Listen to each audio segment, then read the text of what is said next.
The Hitchhiker.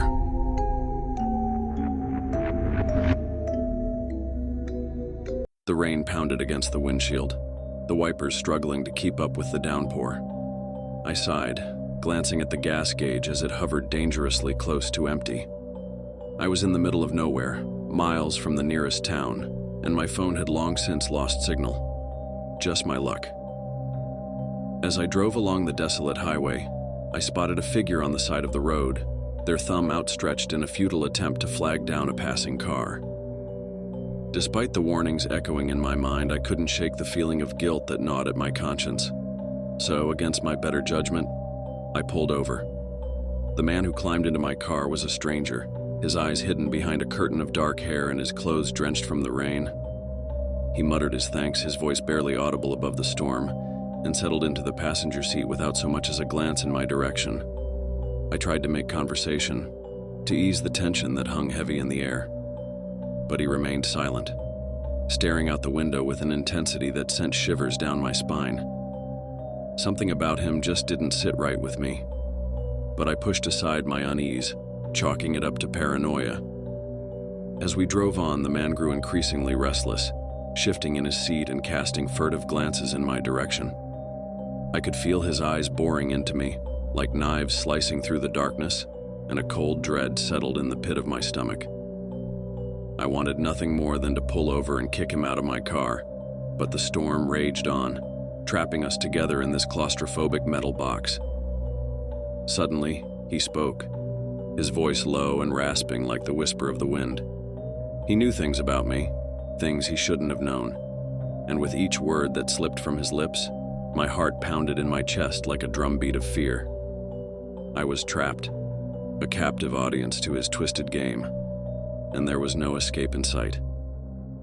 As we approached a deserted stretch of road, the man turned to me with a smile that sent a chill down my spine. He knew where we were going, he said, his voice dripping with malice, and it wasn't where I had planned. Panic surged through me like a tidal wave, threatening to drown me in a sea of terror. In that moment, I knew I had made a grave mistake, one that would cost me dearly. The hitchhiker was not just a stranger in need of a ride. He was something far more sinister, a predator lurking in the shadows, waiting for the perfect moment to strike. And as the headlights of an oncoming car pierced the darkness, illuminating the horror that lurked in his eyes, I realized that I was not the hunter in this deadly game of cat and mouse. I was the prey. The Vanishing Road. I had been walking for hours, the sun sinking lower in the sky with each passing minute. Just when I thought I couldn't take another step, a sleek black sedan pulled up beside me, its tinted windows reflecting the dying light. Relief flooded through me as I climbed into the back seat, grateful for the respite from my long journey. The driver was a young woman, her face hidden behind a curtain of dark hair. She smiled at me in the rearview mirror, her eyes glittering with something that sent a chill down my spine.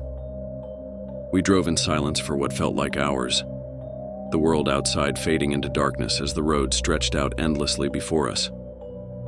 But as we neared my destination, something strange began to happen. The road seemed to vanish beneath the wheels of the car, leaving us hurtling through the darkness with nothing but empty space below us. I screamed, gripping the armrests as the car plummeted into the void. But the woman beside me just laughed, a sound that sent shivers down my spine. And then, just as suddenly as it had disappeared, the road reappeared beneath us, and we were back on solid ground once more. I stumbled out of the car, my heart pounding in my chest as I watched the woman drive away into the night.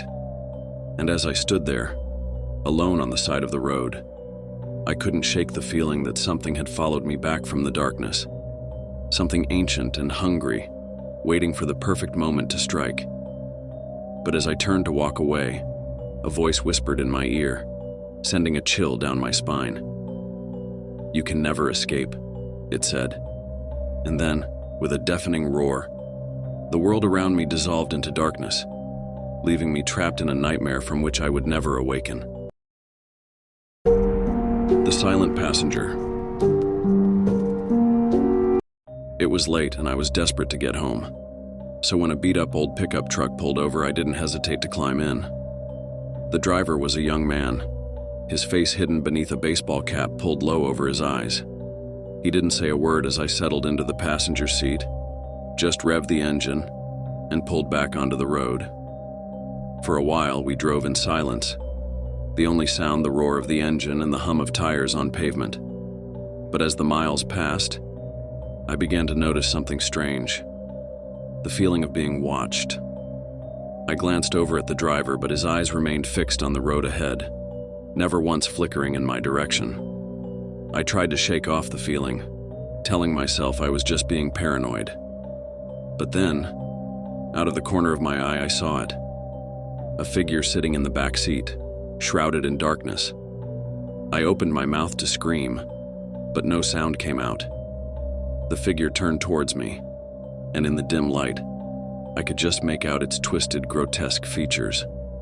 It grinned at me, revealing rows of razor-sharp teeth, and I knew then that I was trapped. I tried to scramble out of the truck, but the doors were locked tight, and the driver showed no signs of slowing down.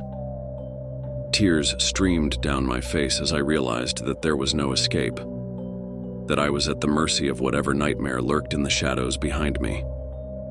And then, just as suddenly as it had appeared, the figure was gone, leaving me alone in the darkness once more.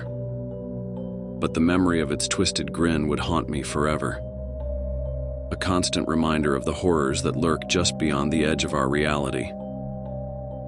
The truck pulled over at an isolated spot, and before I could react, the driver turned to me, his eyes empty sockets staring into my soul.